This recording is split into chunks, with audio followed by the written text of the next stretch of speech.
इधर छत्तीसगढ़ में बड़े पैमाने पर प्रशासनिक फेरबदल किया गया है। कई जिलों के कलेक्टर बदल दिए गए हैं। सामान्य प्रशासन विभाग ने इस संबंध में आदेश भी जारी कर दिया है। सामान्य प्रशासन विभाग के जारी आदेश के मुताबिक कुल 41 आईएएस अधिकारियों का तबादला हुआ है, जिसमें 11 जिलों के कलेक्टर बदले गए। कहां पर किसे पदस्थापना मिली, रिपोर्ट आप देखिए। छत्तीसगढ़ में कयासों और लंबे इंतजार के बाद आईएएस अधिकारियों के फेरबदल पर राज्य सरकार ने मुहर लगा दी। भारतीय प्रशासनिक सेवा के 41 अधिकारियों को नई पदस्थापना दी गई है। इसमें 1 दर्जन से ज्यादा कलेक्टर भी बदले गए हैं। वहीं मंत्रालय और संचालनालय में पदस्थ अधिकारियों के कार्यभार भी बदले गए। इसके बाद से माना जा रहा है कि विकास कार्यों में तेजी आएगी। चलिए बता देते हैं कि इतने बड़े फेरबदल के बाद किसको क्या मिला, कहां ये हटाए गए और कहां की नई जिम्मेदारी सौंपी गई। सीनियर आईएएस टोपेश्वर वर्मा को राजस्व मंडल का अध्यक्ष बनाया गया है। आईएएस जनक प्रसाद पाठक को उच्च शिक्षा विभाग से हटाकर वन विभाग में विशेष सचिव की जिम्मेदारी दी गई है। जनक प्रसाद उच्च शिक्षा विभाग में विदाई स्वागत समारोह के आयोजन को लेकर वर्तमान में चर्चा में रहे हैं। आईएएस शिखा राजपूत तिवारी चिकित्सा शिक्षा की आयुक्त नियुक्त की गई हैं। इसके अलावा आयुष विभाग के आयुक्त का अतिरिक्त प्रभार दिया गया है। आईएएस प्रियंका शुक्ला को प्रबंध संचालक राष्ट्रीय ग्रामीण स्वास्थ्य मिशन की जिम्मेदारी दी गई है। आईएएस किरण कौशल को प्रबंध संचालक नागरिक आपूर्ति निगम का दायित्व सौंपा गया है। आईएएस अवनीश कुमार शरण को बिलासपुर कलेक्टर के पद से मुक्त कर आयुक्त नगर एवं ग्राम निवेश के पद पर पदस्थ किया गया है। इसके साथ ही उन्हें हाउसिंग बोर्ड में कमिश्नर की अतिरिक्त जिम्मेदारी भी दी गई है। आईएएस सुनील कुमार जैन को बिलासपुर संभाग का संभागायुक्त बनाया गया है। आईएएस केडी गुंजाम को राजस्व मंडल में सदस्य नियुक्त किया गया है। आईएएस कार्तिकेय गोयल के संचालक खाद्य नागरिक आपूर्ति निगम के अलावा प्रबंध संचालक वेयर हाउसिंग कॉरपोरेशन की अतिरिक्त जिम्मेदारी संभालेंगे। आईएएस सारांश मित्तर को आदिम जाति एवं अनुसूचित जाति विकास विभाग में आयुक्त पद की जिम्मेदारी सौंपी गई है। आईएएस पदुम सिंह आलमा की महिला बाल विकास विभाग के संचालक के तौर पर नियुक्ति की गई है। आईएएस रमेश कुमार शर्मा को गृह विभाग का विशेष सचिव नियुक्त किया गया है। आईएएस धर्मेश कुमार साहू को पंचायत एवं ग्रामीण विकास विभाग का विशेष सचिव नियुक्त किया गया है। आईएएस भूरे सर्वेश्वर नरेंद्र को राजनांदगांव कलेक्टर की जिम्मेदारी दी गई है। आईएएस जितेंद्र कुमार शुक्ला को जल जीवन मिशन में मिशन संचालक नियुक्त किया गया है। आईएएस जन्मेजय महोबे को जांजगीर चांपा का कलेक्टर बनाया गया है। आईएएस रिमीजियस एक्का को संचालक नगरीय प्रशासन एवं विकास की जिम्मेदारी सौंपी गई है।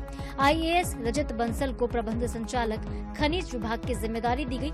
इसके अलावा उन्हें सीएमडीसी में एमडी की भी जिम्मेदारी अतिरिक्त तौर पर सौंपी गई है। आईएएस तारण प्रकाश सिन्हा को आयुक्त मनरेगा के अलावा संचालक प्रधानमंत्री आवास योजना ग्रामीण नियुक्त किया गया है। आईएएस इफ्फत आरा को अपर आयुक्त रायपुर संभाग के अलावा दुर्ग में अपर आयुक्त का अतिरिक्त प्रभार सौंपा गया है। आईएएस दिव्या मिश्रा को बालोद का कलेक्टर बनाया गया है। आईएएस संजय अग्रवाल को राजनांदगांव कलेक्टर की जिम्मेदारी से मुक्त कर उन्हें बिलासपुर कलेक्टर की जिम्मेदारी दी गई है। आईएएस इंद्रजीत सिंह चंद्रावल को बालोद से मुक्त कर खैरागढ़ छुई खदान गंडई का कलेक्टर नियुक्त किया गया है। आईएएस जगदीश सोनकर को आदिम जाति अनुसंधान एवं प्रशिक्षण संस्थान का संचालक नियुक्त किया गया है। आईएएस संतोष कुमार दिवांगन को उच्च शिक्षा विभाग में आयुक्त की जिम्मेदारी दी गई है। आईएएस कुंदन कुमार मुंगेली कलेक्टर नियुक्त हुए हैं। आईएएस ऋतुराज रघुवंशी को संचालक लोक शिक्षण के अलावा मिशन संचालक राज्य साक्षरता मिशन की जिम्मेदारी सौंपी गई है। आईएएस सुश्री नुपुर राशि पन्ना को कलेक्टर कोंडागांव बनाया गया है। आईएएस विजय दयाराम को सीईओ छत्तीसगढ़ राज्य कौशल विकास अभिकरण की जिम्मेदारी दी गई है। आईएएस राहुल देव को कृषि विभाग में संचालक के अलावा संयुक्त सचिव कृषि की जिम्मेदारी दी गई है। आईएएस दीपक अग्रवाल को खाद्य एवं औषधि प्रशासन विभाग में कंट्रोलर की जिम्मेदारी दी गई है। आईएएस अरविंद कुमार एक्का को संयुक्त सचिव राजस्व एवं आपदा प्रबंधन विभाग के अलावा संचालक मुद्रण एवं लेखन सामग्री का अतिरिक्त प्रभार सौंपा गया है। आईएएस संतन देवी जांगड़े को संयुक्त सचिव स्वास्थ्य एवं परिवार कल्याण विभाग में जिम्मेदारी दी गई है।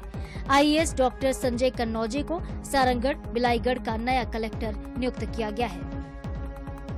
आईएएस सुखनाथ अहिरवार को सचिव छत्तीसगढ़ राज्य निर्वाचन आयोग के अलावा सचिव खेल एवं युवा कल्याण विभाग की अतिरिक्त जिम्मेदारी भी दे दी गई है। आईएएस भगवान सिंह को गरियाबंद कलेक्टर नियुक्त किया गया है। आईएएस आकाश शिकारा को उप सचिव आवास एवं पर्यावरण विभाग के अलावा सीईओ आरडीए की जिम्मेदारी दी गई है। आईएएस मयंक चतुर्वेदी को रायगढ़ का कलेक्टर नियुक्त किया गया है। आईएएस कुणाल दुधावत को दंतेवाड़ा कलेक्टर का जिम्मा सौंपा गया है। आईएएस चंद्रकांत वर्मा को संचालक पशु चिकित्सा सेवा के अलावा सीईओ राज्य जल ग्रहण क्षेत्र प्रबंधन एजेंसी का भी प्रभार सौंपा गया है। आईएएस अजय कुमार अग्रवाल को प्रबंध संचालक छत्तीसगढ़ राज्य बीज एवं कृषि विकास निगम के पद पर पदस्थ किया गया है। भारतीय प्रशासनिक सेवा के अधिकारियों के फेरबदल की सुगबुगाहट काफी समय से थी। नगरीय निकाय, त्रिस्तरीय पंचायत चुनाव और विधानसभा के बजट सत्र के बाद भी तबादला सूची की प्रतीक्षा सभी कर रहे थे। इसके बाद राष्ट्रपति और पीएम के अप्रवास ने सूची पर ब्रेक लगा दी। आखिरकार सुशासन तिहार के शुरू होने के साथ ही सरकार ने व्यापक पैमाने पर फेरबदल कर प्रशासनिक कसावट लाने की कवायद शुरू कर दी है। मनोज नायक, INS 24/7 रायपुर।